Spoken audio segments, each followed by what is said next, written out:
Écoute ce frisson. Il ne vient pas d'une musique, mais d'une vérité que la modernité a reléguée aux oubliettes. Freud, penché sur le lit d'une patiente en 1895, aperçut dans ses silences une onde souterraine plus ancienne que toute morale. Le désir féminin n'obéit à aucune éthique, il pulse comme une force tellurique sous la croûte fragile de la civilité. Voilà ce que la plupart des hommes n'ont jamais compris. Derrière les « je vais bien » et les doctrines d'égalité, il existe un code pré-logique qui ne se négocie pas, il se reconnaît ou il se méprend. Refuser de le voir, c'est marcher dans la nuit en croyant que les étoiles te doivent leur lumière. Freud n'a pas simplement observé des symptômes, il a entrouvert une porte vers l'inconscient collectif où la faim d'intensité brûle plus fort que la quête de confort. Notre voyage commence ici, à la lisière de cette faille lumineuse. La plupart confondent soumission et servitude. Ils ne voient qu'un genou au sol, là où se cache, en réalité, une boussole archaïque. Dès l'enfance, dit Freud dans ses notes censurées, la petite fille perçoit que le pouvoir n'est pas dans le « oui » donné, mais dans le « oui » que l'autre veut arracher. Ce déplacement de l'initiative, loin d'être une abdication, constitue un art millénaire, celui de transformer la vulnérabilité apparente en levier d'influence. Les mythes eux-mêmes le chuchotent. Perséphone règne sur les enfers précisément parce qu'elle y est descendue sous contrainte. Inanna, dévêtue de ses attributs, obtient un pouvoir qu'aucune armure ne lui aurait offert. Jung aurait parlé ici d'un archétype de la reine captive, ligotée en surface, souveraine en profondeur. Biologiquement, la logique n'est pas moins implacable. Dans la préhistoire, la survie des femmes dépendait d'un partenaire capable de protéger contre les prédateurs, de décider vite, de maintenir le groupe entier sous tension vigilante. La soumission apparente permettait de tester la fiabilité de ce partenaire. S'il fléchissait devant le jeu du refus, il fléchirait devant le danger. Ce réflexe n'a pas disparu, il s'est simplement drapé de mots modernes, égalité, autonomie, empowerment, sans jamais quitter l'hypothalamus. Voilà pourquoi les discours contemporains s'effritent lorsque le cœur s'emballe. Le corps féminin ne cherche pas l'équité. Il scanne la présence d'un champ magnétique plus fort que le sien. Comprendre cela libère de deux illusions contraires. Celle de l'homme brutal, qui croit qu'imposer suffit, et celle du gentil qui s'imagine que convaincre suffit. Ni l'un ni l'autre ne saisit le code, car l'instinct de soumission exige d'abord un cadre pour s'y déposer. Machiavel l'aurait formulé ainsi. On ne commande durablement que ce qui choisit de se rendre. Autrement dit, la vraie domination est un vide organisé où l'autre s'abandonne sans y être forcé. Alan Watts, plus poète, dirait que l'eau épouse la forme du vase seulement si le vase ne fuit pas. Ainsi, ce qu'on étiquette faiblesse se révèle une stratégie de l'espèce. Sonder la solidité du porteur avant de s'y ancrer. Refuser ce code, c'est parler une langue morte à un instinct toujours vivant. L'accepter, c'est commencer à dialoguer avec la partie la plus ancienne du monde. Tout commence par un non qui n'éteint pas l'étincelle, mais l'enflamme. Freud observait, stupéfait, que certaines patientes n'étaient jamais aussi animées que lorsqu'elles racontaient la scène où leurs prétendants s'étaient heurtés à leur résistance. Ce « non » n'était pas une clôture, mais une braise. Plus on soufflait dessus, plus elle rougeoyait. Pourquoi? Parce que le désir, loin d'être un fleuve linéaire, est un fleuve inversé. Il écume là où les rochers créent l'obstacle. Le refus introduit la rareté, et la rareté attise la valeur perçue. Le cerveau limbique interprète la distance comme un signal de haute importance biologique. Ce qui se cache derrière la porte fermée doit contenir un trésor. Le paradoxe va plus loin. Le rejet dosé active le système de récompense comme une machine à sous. À chaque tentative avortée, le corps sécrète une minute dose de dopamine qui promet « la prochaine fois peut être ». Nous devenons des joueurs compulsifs de l'intimité, misant toujours plus sur la levée éventuelle de l'interdit. Alfred Kinsey le démontra involontairement. Ces sujets féminins affichaient un pic d'excitation non pas à la perspective d'un oui immédiat, mais à la narration d'un oui différé, arraché après des détours et des détours. Jung, lui, parlait de la danse de l'ombre. L'âme est excitée par ce qu'elle ne possède pas encore, car l'ombre recèle tout ce que la lumière n'a pas pu explorer. Rien d'étonnant alors si les contes populaires de la Belle aux contes vampiriques érotisent l'interdit. Lorsque la Belle refuse la bête, le lectorat féminin palpite. Au moment où elle cède, l'histoire doit se clore, faute de tension restante. La modernité tente pourtant de lisser cette mécanique, prêchant le consentement enthousiaste comme unique terrain moral. Consentement, oui, mais enthousiaste, pas nécessairement immédiat. L'art se niche dans la latence, laisser au désir l'espace de se contredire, de se hisser contre l'obstacle avant de s'y abandonner.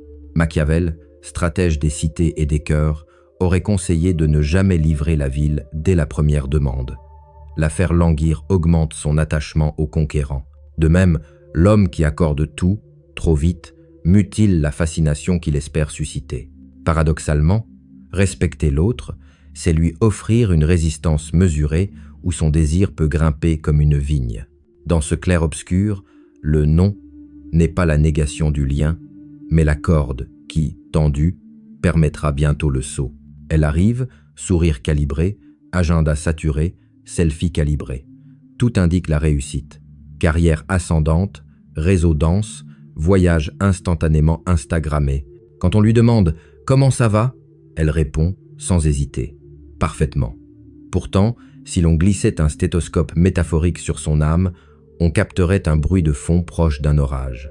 Car le bien, être qu'elle affiche, n'est pas un état, mais une scénographie. Comme un metteur en scène tyrannique, elle règle chaque projecteur. Aucun contre-jour ne doit révéler le désordre des coulisses. Freud parlait de forteresse d'auto-idéalisation. Plus l'édifice extérieur est lisse, plus le sous-sol psychique regorge de pulsions inavouées. Chez ces femmes, la force exhibée est souvent la réponse à une fragilité primaire, née d'une enfance où la valeur dépendait de la performance. Très tôt, elles ont compris que le « je vais bien » ouvrait les portes, tandis que le doute fermait les mains. Alors, elles ont perfectionné la supercherie jusqu'à ne plus savoir ce qu'elles ressentaient quand personne ne regardait. Jung aurait diagnostiqué une inflation de la persona. Le masque social grandit au point d'étouffer l'authenticité. Résultat, un double mouvement. Extérieurement, l'activité frénétique projet, défis sportifs, dîners réseautés ressemble à l'élan vital. Intérieurement, elle sert à fuir le silence où émergerait la peur du vide, la soif d'abandon, l'envie d'être désiré sans condition. L'horloge saturée devient anesthésiant. Pas de creux, pas de confrontation. Mais chaque pic d'adrénaline laisse un reflux plus amer, et l'âme, comme une plage souillée, se couvre lentement de fragments non digérés. De là naît le paradoxe. Plus elle prône l'indépendance, plus elle dépend de la validation que lui renvoie le miroir social. Ces postes militants sur l'autonomie féminine cherchent en filigrane l'approbation par centaines d'émojis. Elle brandit la liberté sexuelle, pourtant fantasme d'être prise psychiquement, physiquement, par une force qui dépasserait ses propres armures. Machiavel l'aurait vu d'un œil politique. Celui qui affiche la citadelle la plus haute dissimule souvent la brèche la plus vulnérable. Ce chaos sous la façade explose parfois en microsystèmes, crise nocturne, addiction subtile, achat impulsif, marathon de série, sexto sans lendemain. Autant de soupapes qui relâchent la pression avant le prochain lever de rideau. Mais la soupape ne répare pas la chaudière. À terme, l'énergie nécessaire pour maintenir le spectacle devient supérieure à l'énergie vitale disponible.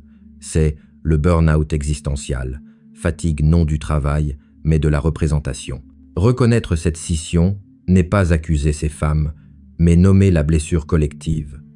Notre époque valorise l'image au point d'écraser la chair. Tant que le chaos devra s'enfouir sous un maquillage de certitude, l'instinct de soumission et la dynamique du refus dériveront vers des théâtres de plus en plus extrêmes pour se faire entendre.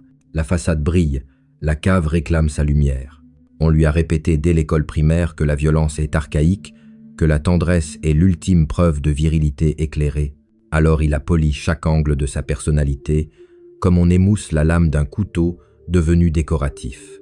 Il écoute, acquiesce, prévoit des surprises d'anniversaire, s'excuse avant même d'avoir heurté, s'applique à incarner le compagnon « safe » que réclament les tribunes.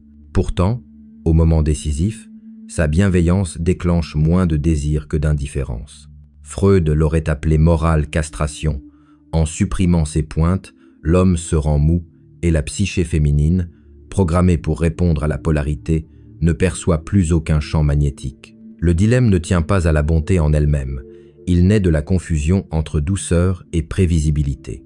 La douceur authentique, empreinte de force contenue, peut charmer, mais la douceur devenue stratégie, celle qui dit toujours oui, qui évite toute friction, qui demande la permission de respirer, asphyxie le désir.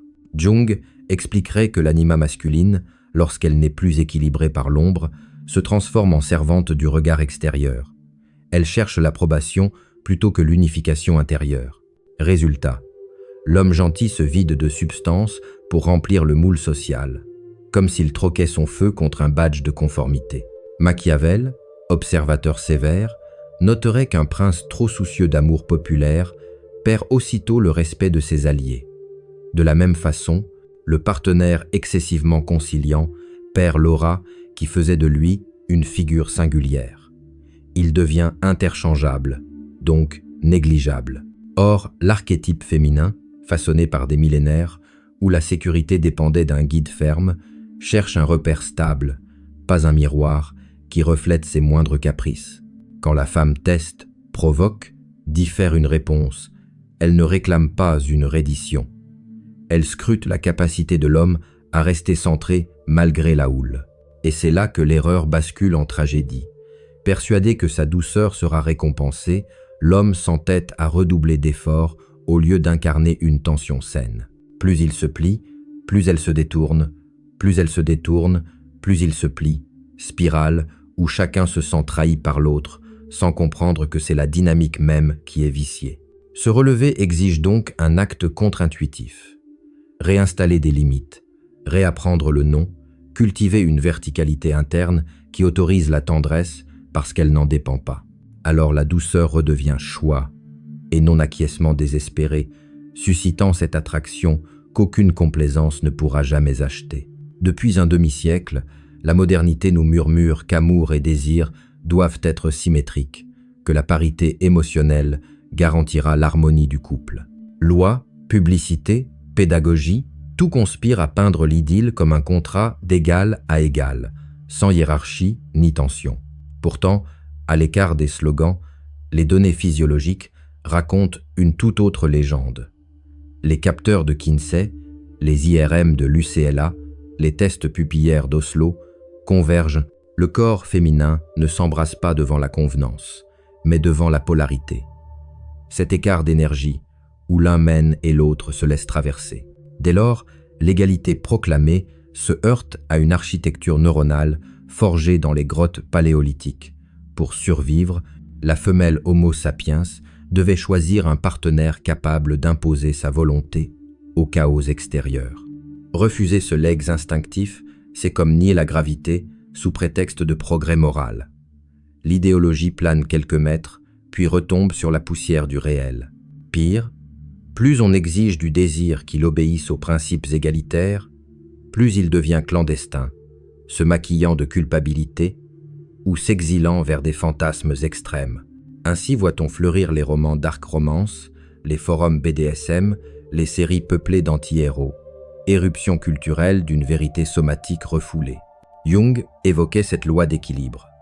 Ce que la conscience bannit, l'inconscient le réclame avec d'autant plus de force. Pour l'homme, croire au mythe égalitaire sans entendre la biologie revient à parler une langue morte à une oiselle sauvage. Ces mots n'atteignent pas la part d'elle qui décide vraiment. Pour la femme, c'est se condamner à un tiraillement intérieur, clamer l'égalité le jour, rêver de puissance non partagée la nuit. Les deux se pensent défaillants quand ce sont les prémices qui sont fausses. Le remède n'est pas de régresser vers la brutalité, mais de reconnaître que l'équilibre n'est pas la similitude, c'est la complémentarité dynamique. Deux forces identiques se repoussent, deux forces polaires s'attirent et créent un champ nouveau. Tant que l'on exigera du feu qu'il se comporte comme l'eau, on s'étonnera de ne récolter que des braises éteintes. Imagine un programme gravé dans la moelle avant même que la langue n'invente le mot « amour ». Un algorithme de survie qui scanne la stature, la voix, la constance du regard, puis déclenche ou non l'étincelle. Ce programme n'est pas un caprice culturel, il précède la culture. Quand les premiers Homo sapiens parcouraient les savanes, une seule erreur de sélection pouvait condamner la lignée, choisir un compagnon trop faible, trop lent, trop hésitant. Ainsi, le cerveau féminin a évolué comme un logiciel de tri ultra exigeant, calibré pour détecter la moindre faille dans la promesse de protection et de ressources. Freud l'entrevoyait déjà lorsqu'il parlait de choix d'objet. La conscience croit décider, mais l'inconscient, lui, exécute un protocole vieux de 100 000 ans. Cette mécanique explique pourquoi, aujourd'hui encore, le test est permanent.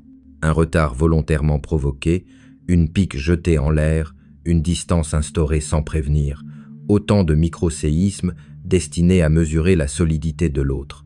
Si l'homme vacille, se justifie, quémande, l'instinct conclut, non viable.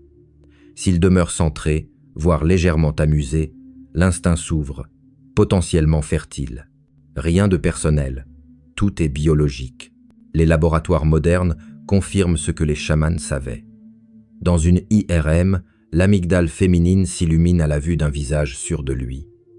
Elle s'éteint devant la docilité trop prévisible. Jung dirait que la psyché féminine porte l'archétype de la gardienne du feu tribal. Elle doit confier la flamme à celui qui tiendra la nuit entière. Machiavel, plus pragmatique, aurait noté que l'allégeance se donne toujours à la puissance perçue. Le drame survient quand la société exige de l'homme qu'il cache cette puissance par souci de bienséance. Alors la femme, privée de repères, cherche l'attention ailleurs, parfois dans des récits toxiques, parfois dans la nostalgie d'une virilité disparue. Reconnaître que le désir n'est pas un choix, c'est cesser de moraliser l'attirance. Ce n'est ni un complot, ni un défaut. C'est la continuité d'un impératif évolutif. Pour l'homme, cela signifie cultiver une force intérieure non négociable plutôt que plaquer une façade de séduction. Pour la femme, accepter que ces tests ne sont pas des caprices, mais des scans de sécurité biologique. Quand chacun voit l'instinct non comme un ennemi, mais comme un allié, le jeu cesse de ressembler à une guerre des sexes. Il redevient un rite de reconnaissance mutuelle, où la polarité n'est plus honteuse, mais créatrice. On a vendu aux hommes l'idée que la séduction consiste à ajouter davantage d'humour, de stories, de fleurs, de conversations interminables. Pourtant, l'énergie masculine n'attire pas par accumulation, mais par contenance. Cette capacité à demeurer intacte sous la pression, tel un vase qui donne forme à l'eau sans se fissurer. Lorsqu'un homme concentre sa vie entière sur le « comment plaire », il déporte son centre de gravité hors de lui-même. Il devient satellite de la validation féminine, donc prévisible, donc inodore. Freud dirait qu'il livre son ego aux pulsions de l'autre avant d'avoir dompté les siennes. Jung, qu'il renie l'ombre nécessaire à l'intégrité. Contenir, ce n'est pas se raidir ni taire ses émotions, c'est leur offrir un lit plutôt qu'un torrent. La colère, transmutée en détermination. La peur, canalisée en lucidité.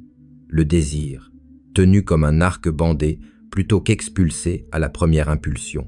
Cette tension maîtrisée crée autour de l'homme une pression atmosphérique dans laquelle le féminin respire plus profondément. Car la femme ne cherche pas un palais doré, elle cherche des murs qui ne s'écroulent pas lorsqu'elle frappe du poing pour tester leur solidité. Regarde les figures qui polarisent le désir collectif. Elles ne mendient jamais l'attention, elles l'absorbent. Leur langage est économe, leur regard concentrique, leur emploi du temps guidé par une mission qui dépasse la quête affective. Machiavel le traduirait ainsi. Le prince ne charme pas son peuple par flatterie, il l'apaise par la certitude qu'aucune tempête ne fera tomber les remparts. Transposé à l'intime, cela signifie « ta parole est d'autant plus rassurante que tu n'as pas besoin qu'elle soit crue, ta présence d'autant plus magnétique que tu n'exiges pas qu'on la certifie. » Ce paradigme inverse la dynamique dite « game ». L'objectif n'est plus de déclencher des feux d'artifice émotionnels, mais de devenir la terre ferme après laquelle les feux d'artifice cessent d'éblouir. Et paradoxalement, plus l'homme se suffit à lui-même, plus il devient le centre autour duquel les désirs orbitent. Non parce qu'il impose, mais parce qu'il contient l'espace, le silence, la possibilité d'une histoire. Dans ce champ stabilisé, la femme peut enfin relâcher ses tests, déposer son armure et, pour la première fois, choisir d'entrer sans avoir peur de se perdre. Dans une époque saturée de bavardage, le mutisme choisi agit comme un gouffre magnétique.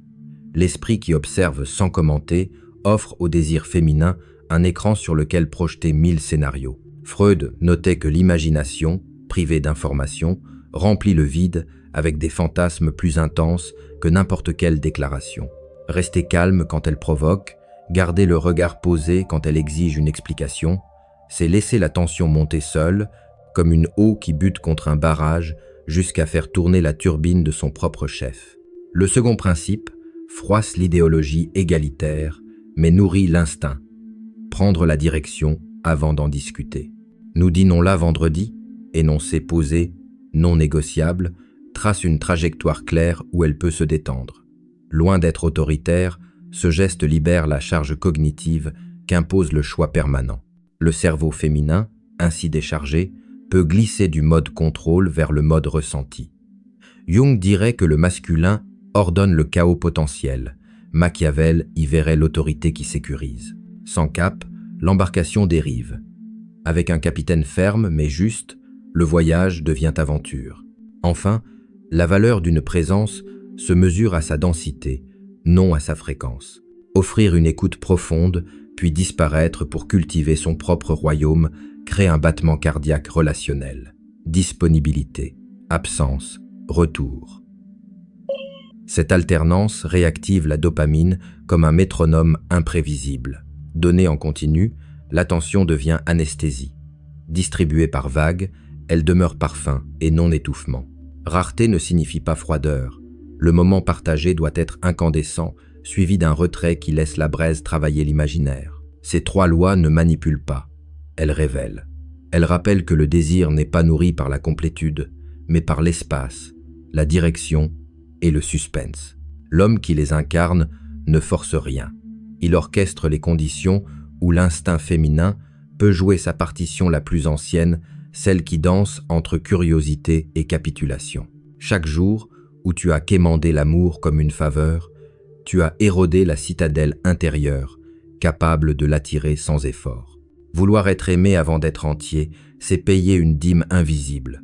Ta verticalité s'incline, ton regard cherche l'approbation, ta parole se dilue dans des promesses qui ne t'appartiennent plus.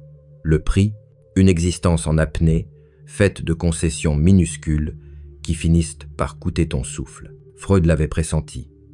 Quand le désir d'être validé dépasse le désir d'être authentique, la libido se fossilise, le corps s'éteint, l'âme se dissocie. Machiavel aurait résumé plus crûment. Qui se vend à la clameur populaire perd le sceptre avant même de régner. Il est temps de solder cette dette émotionnelle. Replace-toi au centre, réapprends le silence, laisse la rareté redonner sa valeur à ta présence. La gravité revient lorsque tu cesses de graviter. Alors, l'amour cesse d'être un dû. Il redevient une offrande, attiré, non quémandé.